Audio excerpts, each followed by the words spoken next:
भादो माह में धन प्राप्ति के लिए, पुत्र प्राप्ति के लिए किया जाने वाला गाज माता का व्रत कब और कैसे किया जाता है? गाज किससे ली जाती है? गाज कितने दिन की बांधनी चाहिए? कब खोलनी चाहिए? खोलते समय क्या बोलना चाहिए? गजरूट कैसे बनाए जाते हैं? व्रत की कथा क्या है? इस व्रत को कौन कौन कर सकता है? ये व्रत कब और किस दिन करना शुभ रहता है? चलिए जानते हैं आज की इस वीडियो में। दोस्तों, गाज माता का व्रत भादो माह में किसी भी शुभ दिन पर किया जाता है। वैसे कहा जाता है कि भादो माह के शुक्ल पक्ष की द्वितीय तिथि को करना ये शुभ होता है। ये व्रत कोई भी कर सकता है। अगर किसी के पुत्र नहीं हुआ है, पुत्र प्राप्ति के लिए, पुत्र का विवाह नहीं हुआ है, उसके लिए भादो महीने का कोई भी शुभ दिन हो, उस दिन को देखकर ये गाज अपने हाथ में कलाई में बांधी जाती है। चूड़ियों में कुछ लोग धागा बांधते हैं। गाज होता है एक सफेद रंग का डोरा, जिसे आप किसी भी बामनी से या कोई आपकी पड़ोसन है वो आपको धागा देती है। इस धागे को लेकर के व्रत रखने वाली महिला अपनी चूड़ी की कलाई में, हाथ में इस धागे को बांध लेती है और 3 दिन 5 दिन के लिए ये धागा बांधा जाता है। अगर किसी से धागा आपको नहीं मिल रहा है तो आप खुद भी कच्चा सूत लेकर सफेद रंग का उसको अपनी कलाई में, चूड़ी में बांध सकती हैं। 3 या 5 दिन के लिए ये बांधा जाता है। उसके बाद इसको खोल करके, सबके यहाँ पर अलग अलग रिवाज होता है। किसी किसी के यहाँ पर एक खड़िया से या मिट्टी से भीलनी का चित्र बनाया जाता है। उनके साथ में एक बच्चा बनाया जाता है, जिनके सिर पर टोकरी रखी जाती है। 7 जगह पर पूड़ियाँ होती हैं, हलवा रखा जाता है, कपड़ा उनको उड़ाया जाता है, 1 रुपये का सिक्का रखा जाता है, जल में कलश भरा जाता है, उस पर सतिया बनता है, हाथ में 7 गेहूं के दाने लिए जाते हैं और गाज माता की कहानी सुनी जाती है। और जल जो कलश से भरा हुआ है उसको लेकर के सूर्य भगवान को दिया जाता है और ओढ़नी सिर पे रखकर सासू माँ के पैर छूकर उनका आशीर्वाद लिया जाता है और रात में उन्हें अपने व्रत को वो खोलती है। और किसी किसी के यहाँ पर गाज माता की पूजा में गजरोट बनाए जाते हैं। आपके यहाँ किस हिसाब से होता है मुझे कमेंट सेक्शन में कमेंट करके जरूर बताइएगा। किसी किसी के यहाँ पर एक मीठा गजरोट, एक फीका गजरोट बनाया जाता है और किसी के यहाँ पर 2 मीठे गजरोट बनाए जाते हैं। ये सारे गजरोट बनाकर जितनी भी महिलाओं ने व्रत रखे हैं, 1 ने 2 ने, उन सब के हिसाब से 2.25 के गजरोट बना करके सबको थाली में एक साथ रख करके गाज माता की कहानी सुनी जाती है। ये गजरोट उस समय आपको अपने पास ही रखने होते हैं और दोनों गजरोटों में से थोड़ा थोड़ा सा टुकड़ा लेकर उसे हम साड़ी के पल्लू पे रखते हैं। तो आप जिससे भी खाना चाहते हैं, इस चीज़ से, चाय से, दूध से, पंचामृत से, उससे आप इनको खा सकते हैं गजरोट को। जो गजरोट का एक दाना शुरू में खाया जाता है उसको निगला जाता है, उसको दांतों से चबाया नहीं जाता। ऐसा हम 2 बार करते हैं। इसके बाद गाज खोली जाती है कहानी सुनने के बाद में। कहानी सुनने के बाद में कहा जाता है, अपने मन में कह लीजिए, जोर से कह लीजिए कि गाज खोलूं काहे पर? बच्चों पर, बच्चों की शादी पर, धन दौलत पर, सुहाग पर। इस तरीके से कह करके सभी महिलाएं मिलकर के गाज को खोलती हैं। और जो आपकी गाज खुली है, यानी कि जो आपने धागा खोला है, उस धागे को किसी गोबर में, गमले में, मिट्टी में कहीं पर भी दबा दिए जाते हैं। कहानी सुनते वक्त कहीं कहीं पर थोड़े से गेहूँ रखे जाते हैं। ये गेहूँ जो होते हैं बामनी को दे दिए जाते हैं। इस तरीके से गाज खोली जाती है और गाज बांधी जाती है। भादो माह का कोई भी शुभ दिन हो, उस दिन ये सफ़ेद कच्चा सूत धागा लेकर, जिसे हम गाज डोरा कहते हैं, उसको आप अपनी कलाई पर बांध करके 3-5 दिन के लिए बांध लेते हैं और इसको खोलकर व्रत की कथा सुनी जाती है और इस तरीके से गजरोट बनाकर गाज को खोला जाता है। आप जानते हैं गाज माता की कहानी क्या है? दोस्तों, गाज माता की कहानी सुनने के बाद चुटक विनायक की कथा ज़रूर सुननी चाहिए। इसका लिंक मैंने डिस्क्रिप्शन में दे दिया है, वहाँ से जाकर आप चुटक विनायक की कथा को सुन सकते हैं। चलिए अब जानते हैं गाज माता व्रत की कथा, क्योंकि हर जगह अलग अलग कथाएँ होती है। इसकी 3-4 पौराणिक कथाएं हैं। आज की जो कथा मैं आपको सुना रही हूँ ये बामनी की कथा है। भादो माह में बामनी गाज लेकर आती है। बामनी राजा नल की पत्नी से कहती है कि गाज ले लो रानी। रानी ने बामनी से पूछा कि ये गाज कैसे खोली जाती है। तब बामनी रानी से कहती है, 1.25 सेर आटे के 2 गजरोट बनाए जाते हैं। रानी कहती है कि 1.25 पान का बीड़ा तो मेरे से खाया नहीं जाता, तो मैं 1.25 सेर का गजरोट कैसे खाऊंगी? इतना सुनकर बामनी वहाँ से चली जाती है। बामनी के जाने के बाद राजा नल पर गरीबी आ जाती है। एक दिन राजा अपनी रानी से कहता है कि मैं देश छोड़कर परदेश में भीख मांगने जाता हूँ। पहले राजा अपनी बहन के पास जाता है। तब राजा ने दरबारियों से कहा कि मेरी बहन से कह दो उनका भाई आया है।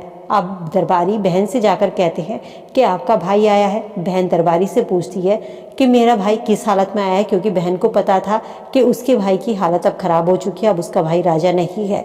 तब दरबारी कहता है कि आपके भाई बड़ी बुरी हालत में आए हैं। तो बहन कहती है कि भाई को तुम कुम्हार के कमरे में रुकने के लिए बोलो।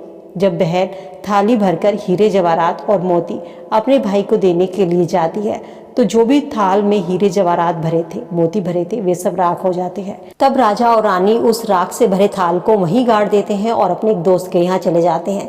राजा अपने दोस्त से कहता है कि तेरा दोस्त आया है। वो राजा दोस्त जो होता है वो राजा और रानी को महल में रुकाता है। तब रानी देखती है कि खूंटी पर एक सोने का हार लटका हुआ है और खूंटी उसको निगले जा रही है। तब रानी राजा से कहती है कि हम यहाँ से चलते हैं, नहीं तो ये हार हमारे ही चोरी लगेगा। तब राजा रानी वहाँ से चल देते हैं। रास्ते में चलते चलते राजा और रानी को भूख लगती है, तो राजा रानी से कहता है कि तुम यहीं रुको, मैं कहीं से मछली पकड़ कर लाता हूँ। तब राजा तालाब में मछली पकड़ने जाता है, लेकिन सारी मछली तालाब में ही सरक जाती है। तीतर पकड़ने जाता है तो तीतर भी उड़ जाते हैं। चलते चलते राजा और रानी तेली के यहाँ पहुँचते हैं और उनके वहाँ पर नौकरी करने लगते हैं। फिर से भादों का महीना आता है और भादों के महीने में तेली के यहाँ पर बामनी गाज लेकर आती है। तब रानी को वो पुरानी बात याद आती है, तो वो कहती है कि इस बार मैं भी गाज माता का व्रत रखूंगी। रानी बामनी से कहती है कि मुझे भी गाज दे दो। तो बामनी कहती है कि सवा पैन का बीड़ा तो तुमसे खाया नहीं जाता रानी, तुम सवा सेर का रोट कैसे खाओगी। रानी उसकी बात को सुनकर चुप रहती है। इसके बाद बामनी वहाँ से चली जाती है। रानी कंबल से एक डोरा निकालती है और गाज माता का नाम लेकर के अपनी कलाई पर चूड़ी में बांध देती है और तेलन से बोलती है कि आज तुम मुझे जौ के बदले सवा सेर गेहूं और तेल दे देना। रानी ने पूछा, रानी कहती है कि मुझे गाज खोलना है। और जब रानी व्रत रखती है गाज माता का, तो उसके व्रत से राजा के दिन फिर से बदल जाते हैं। एक दिन तेली जब पासे खेलने बाजार जा रहा था, तब राजा ने नल ने अपने जो उसके पासे होते हैं वो तेली को देता है और उससे कहता है कि तुम ये पासे ले जाओ। राजा ने तेली से कहा कि जब तुम इन पासों को चलो तब तुम इनसे कहना पासों से कि चल रहे नलवा के। इस तरीके से जब तुम इन पासों से खेलोगे तो तुम जीतते जाओगे। अब तेली ने ऐसा ही किया, वो राजा के पास से ले गया और जब बाजार में उनसे खेलने लगा तो वो उनसे कहता है चल रहे नलवा के, और तेली इस तरीके से जीतता गया। तब राजा जो थे मगध के, वे उससे पूछते हैं कि ये पासे किसकी है। तेली कहता है कि ये राजा नल के पास ही है। दोनों राजाओं की पत्नी गर्भवती थी। राजा मगध का जो राजा था, राजा नल से कहता है कि अगर तुम्हारे लड़का होगा और मेरे लड़की होगी तो हम इन दोनों की शादी कर देते हैं। कुछ दिन बीत जाने के बाद राजा नल जो थे वो अपनी रानी से कहते हैं कि रानी अब हम अपने देश को चलते हैं। और अपने देश के जाते हैं तो तालाब से जो मछलियां निकलकर सभी रानी के पैरों में लिपट जाती हैं। और राजा अपने दोस्त के यहाँ जाता है, जो उसने देखा था कि खूंटी खुद हार निकल रही थी, तो वो हार को उगलने लगती है। राजा अपनी बहन के यहाँ पहुँचता है, खबर देता है और उसी कुम्हार के यहाँ पर आकर, जहाँ पर बहन ने अपने भाई को रुकवाया था, वहीं पर आकर रुकता है।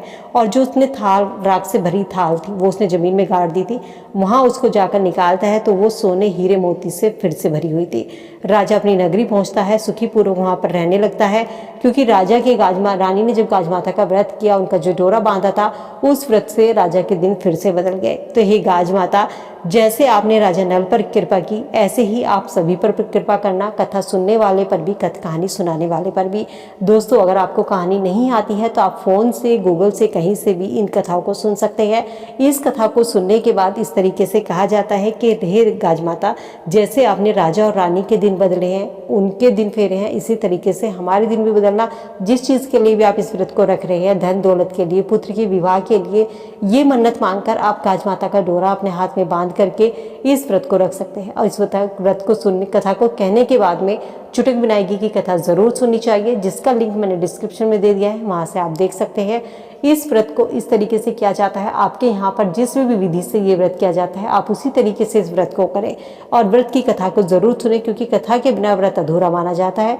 उम्मीद करती हूँ दोस्तों, वीडियो में दी गई जानकारी आप सबके काम आएगी।